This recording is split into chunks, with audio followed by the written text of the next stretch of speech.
I'm having issues with engine temperatures at the racetrack. So I'll be switching from a dual LS1 fan setup to a single 16-inch SPAL circle track fan.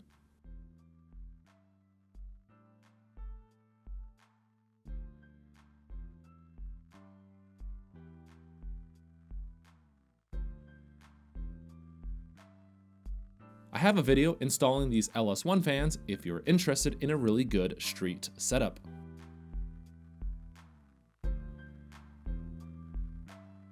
So this 16-inch SPAL fan fits on the radiator, but I need to make a shroud.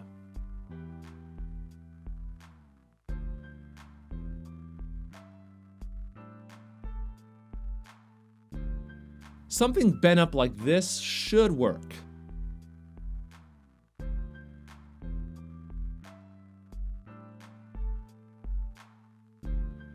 I drained the coolant and removed the radiator hoses. My car needed new coolant anyways, so this is just good timing. My custom radiator mounts are removed, then the radiator pulls right out.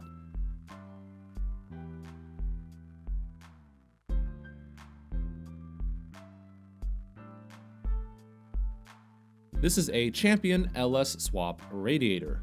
So I'm putting the SPAL fan on the passenger side for better weight distribution. I ordered some 6061 aluminum from a local metal supplier. This stuff is about 50 thousandths of an inch thick, but 1/16 also works. I trimmed off a little bit of excess that I don't need.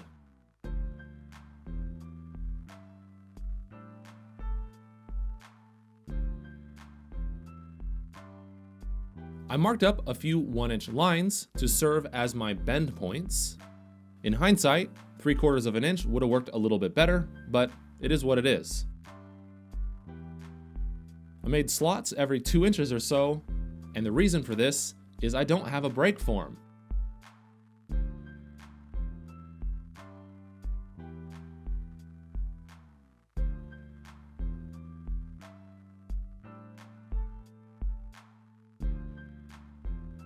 A DA sander deburrs the cuts pretty quickly.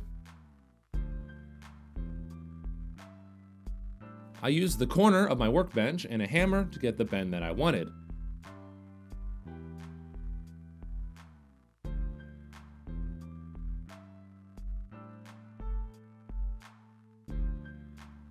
This would be the perfect application for a brake form if I had one. To get the second bend, I just used a wrench and winged it.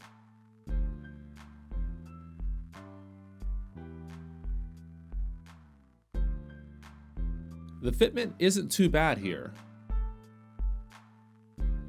A few of the corners are marked up and trimmed off.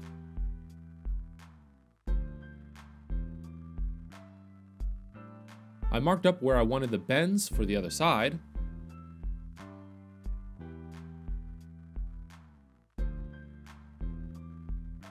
Each bend is about 1 inch apart, just like the other side. Once that was done, I then cut off the extra material that I didn't need. And just like before, I cut slots to help make the bending easier.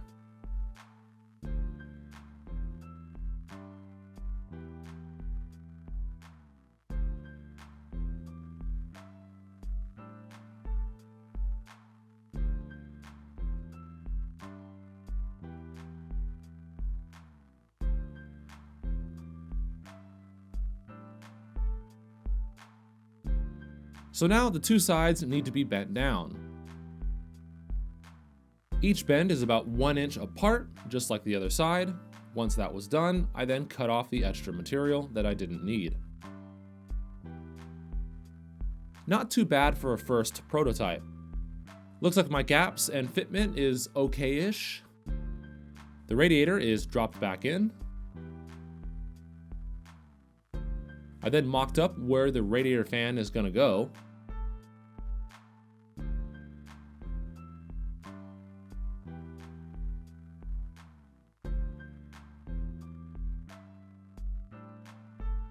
A felt pen is used to mark around the fan's perimeter.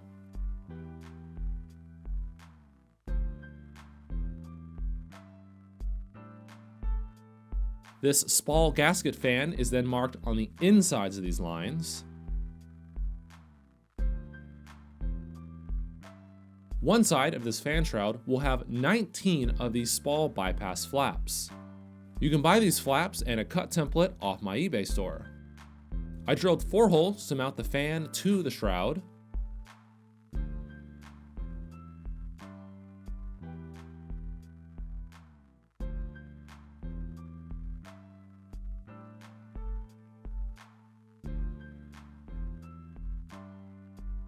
With the bolt holes in the correct place, the next step is to cut out the center. A jigsaw with a metal blade seemed to work okay.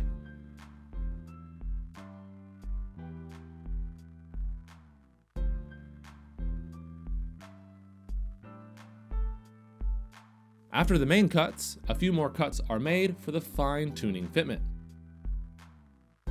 Then a quick deburr of all the sharp edges. I temporarily bolted up the fan to check for any binding. It seems to fit the radiator pretty good, so now it's time to cut those bypass flap holes.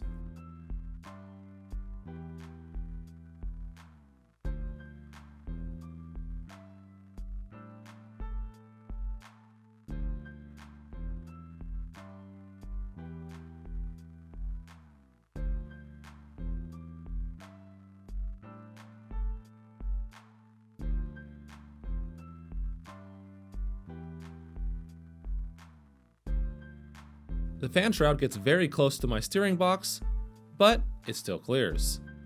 So I drilled out and cut one of the flap holes. The other 18 are all the same process.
All the cuts are then deburred.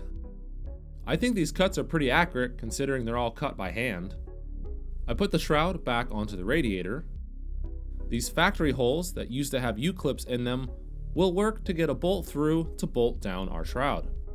A quick mark and it's back to the workbench. I did a quick match drill, then increased the hole size on the radiator for a riv nut.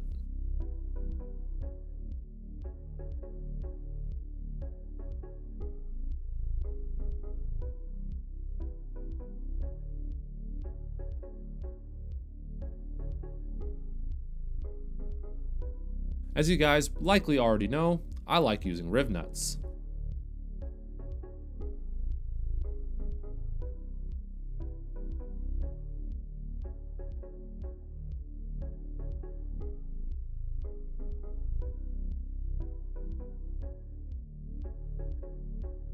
A small M6 bolt secures the shroud to the radiator.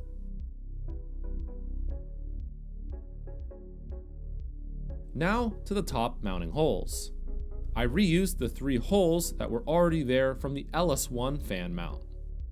I like using these countersink washers for this. The sides need to be trimmed a tiny bit to clear my radiator mounts.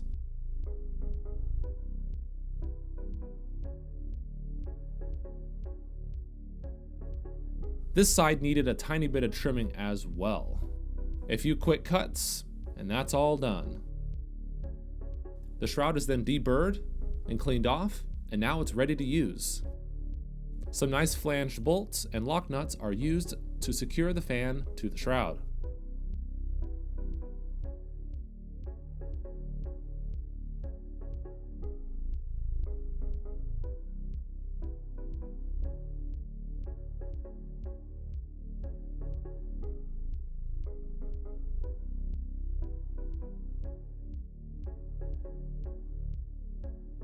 And now to ruin my fingers, I installed 19 of these bypass flaps.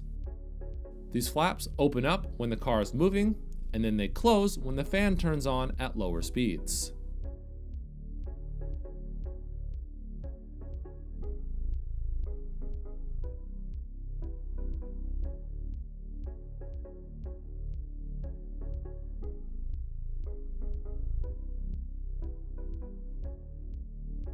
Then the whole thing goes together.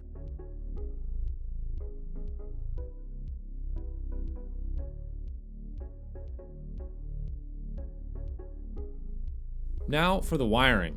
The SPAL fan uses a single Racetrack 280 plug. I have other videos that cover wiring in more detail, so if you're interested, make sure to watch those.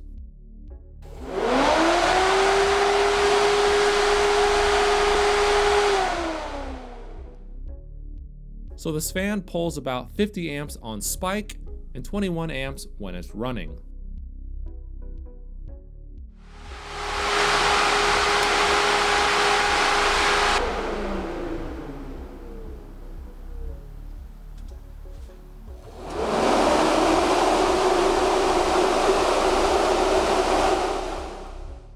These makeshift rubber mounts didn't last very long. You could see where the factory metal is wearing into the radiator a little bit.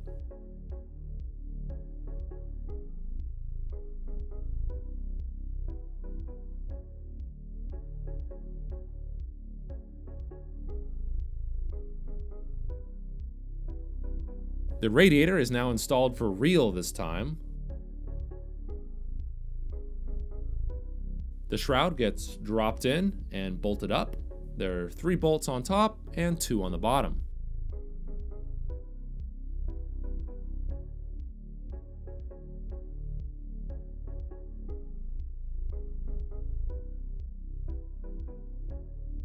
The bottom bolts are a tad hard to get to, but they fit.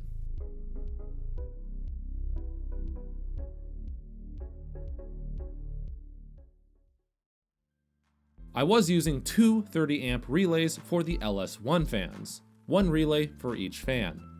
This time, I'll be using those 2 30 amp relays to power this single 16-inch SPAL fan. All I did was take this 4-pin Racetrack 280 plug and crimp it down into a 2-wire Racetrack 280 plug. This 10-gauge wire is more than capable of handling this SPAL fan. You can likely get away with using 12-gauge wire as well.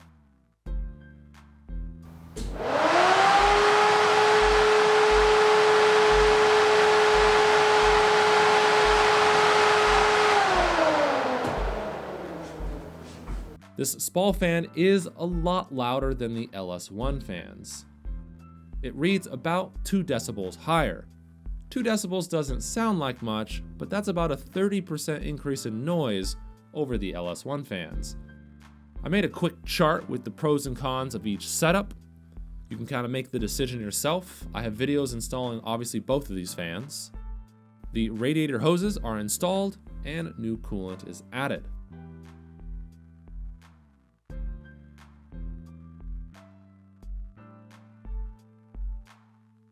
The flaps start to open around 30 miles an hour and fully open at 60 miles an hour.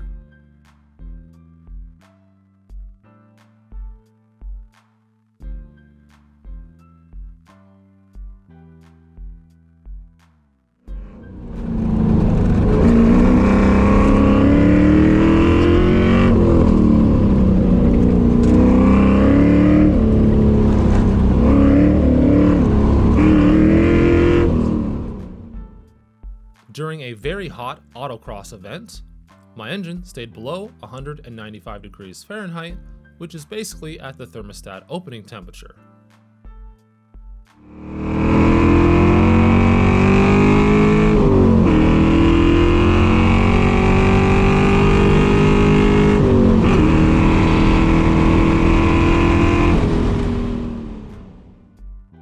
On a cooler track day, my LS1 stayed at 200 degrees Fahrenheit the entire time and would not budge. This is an excellent result. I can now say that my cooling issues are over. I hope you enjoyed this video. It took me a little while to release it. Sorry about that.